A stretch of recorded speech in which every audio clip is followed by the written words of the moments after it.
বিদায়ের সময় আমি কিন্তু কোনো ইন্ট্রো দিয়ে ভিডিওটা শুরু করতে পারিনি। বিশ্বাস করো সেই সময় সেই মনের জোরটা আসেইনি যে একটা ইন্ট্রো দিয়ে শুরু করি। বিদায় কথাটা শুনলেই মনের ভিতর কেমন একটা ছনছন করে ওঠে, আর কেমন একটা চোখের কোণায় অজান্তেই যেন জল চলে আসে। এই যে অনুভূতিটা, সেটা কিন্তু ব্যাখ্যা করার মতো নয়, অনুভূতিটা একান্তই নিজের। মা বাবা জানে যে কি হচ্ছে, আর সেই মেয়েটাই জানে যে কি হচ্ছে।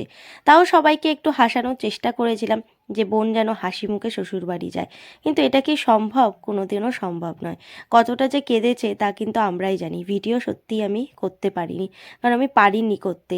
তাই সৌরভকে কিছু কথা বলে ভিডিওটা আমি শেষ করেছি। না, তোমার হাতে দিলাম, ভালোভাবে রাখার দায়িত্ব পুরোপুরিভাবে তোমার। কিন্তু হাসলে হবে না।